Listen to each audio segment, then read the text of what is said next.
Went back and found out we made 9 embryos, which was awesome. We told the doctor, we're like, yo, just put the strongest one we got in there. We're not choosing the gender, just put whatever we got, whatever's the strongest one.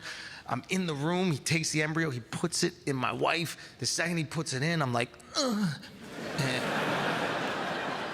doctor's like, what are you doing? I'm like, I just want some part of this to feel traditional. So I'm gonna hold you, you hold her, and we'll just conga line this thing into existence, okay? He goes, okay, there's a 60% chance this works. Unfortunately, 40% of the time it doesn't work. And we won't know it's worked until we hear the heartbeat. So we just gotta wait weeks and weeks and weeks for that. We go, okay, we leave. Very excited, nervous, okay? A couple weeks go by. My wife goes, I wanna take a pregnancy test. I said, listen, the doctor said we should wait for the heartbeat. And then my wife did what any wife would do, is just listened with obedience and respect. So I went out and I got that pregnancy test, right?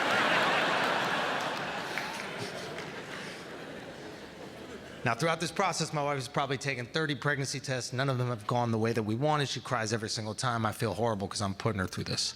But this time, I got to watch my wife look at her first positive pregnancy test, man. It was pretty fucking cool. Yeah, it's fine. It's fine. Bro, I was so excited, I grabbed it out of her hand, I kissed that shit. Pee all over it, didn't give a fuck. And after having the urine of someone I love, respect, and admire on my body, free R. Kelly, bro. It's really not as bad as it seems. It's a warm reposado, wash it down with a lime. We see that positive pregnancy test, we're over the moon. We're so fucking excited. Every day we get a little more excited. A few more weeks go by. One morning, my wife wakes me up and she goes, oh my God, I just had the worst nightmare. And immediately, I'm like, okay, I must have cheated on you in your dream again. Because that's all my wife dreams about, is me fucking other women. Every night, she dreams about me fucking other women. And it's like, how do I dream? Like, you know what I mean? Like, why don't you teach me how to do that? That sounds fucking awesome. When I dream, my teeth are falling out, my towel's falling off. Those are my dreams. In your dreams, I'm Leonardo DiCaprio on 10 Blue Chews at the Victoria's Secret show, right? Now, when my wife has a traumatic dream like this, I say, listen, the best way to get through it is just to tell me in detail what was happening, right? Like, did she give me head? No, she didn't either? Interesting. Okay, got it. Okay, so even in your nightmare, it's my nightmare. Look at that. She goes, no, I didn't have a dream you cheated on me. She goes, I had a nightmare, I had a miscarriage. Obviously, very concerning. Try to comfort her. I go, hey, it's okay, babe. This is on your mind. It's been a difficult process for us. Everything is gonna be okay. She gets up to use the bathroom. There's blood everywhere. Freaking out, terrified. No clue what's going on. Calling the hospital, finally get in touch with them. They say, get here as soon as you can. We get in the Uber on the way to the hospital, finally arrive. We go into the room and we're waiting for the doctor to come in to do the ultrasound to see if he can hear a heartbeat, okay? And I start apologizing to my wife. I go, I'm so sorry. She goes, why are you sorry? And I go, well, this is my problem. You bear the burden of it and I can't protect you from that. I'm just really sorry. And she says maybe the coolest thing anybody's ever said to me and probably the hardest moment of her life. She goes, Andrew, you don't have problems anymore. We have problems, and we'll figure them out together. It's pretty cool. Okay, I got 2 more things to tell you. Number 1, my wife just had Shiloh. We're in the room. We told all our friends and family.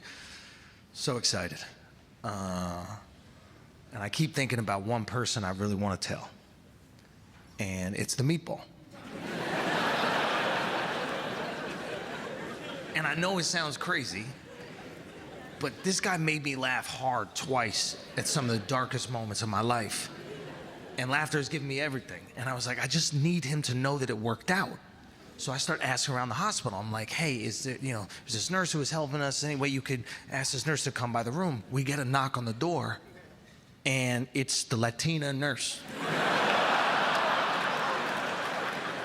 I'll just fuck with you, I'll just fuck. Imagine she walks in, sees my wife with a baby. Impossible. No. No, it's the meatball. He heard the good news. He comes in. He's on 10. He's so excited. He goes, oh, my God, congrats, guys. And you know what? We got 5 more on ice whenever you're ready. And at first I laughed, but then I heard the number. I was like, 5? We had 9 embryos. 1 is right there. Well, what the fuck happened to the other 3? And then it hit me. That's his hustle. This motherfucker is stealing embryos from fertility clinics, selling them to Chinese restaurants and putting soup or whatever you do with them. That's what I would do. It's called egg drop soup for a reason. Look at the menu.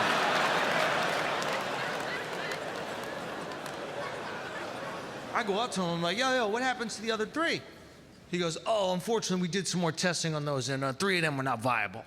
I go, what does that mean? He goes, we just wouldn't feel comfortable implanting them in your wife. I go, why not? It's just not something we would do. I go, yeah, but why? We just wouldn't feel comfortable doing it. I go, but why? It's just not something we would do here.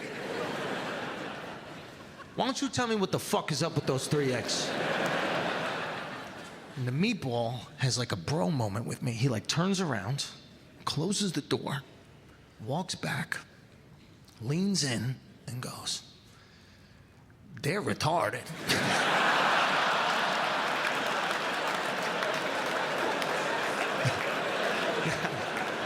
Now, keep in mind, I don't know if he means retarded like we said it growing up or actually retarded.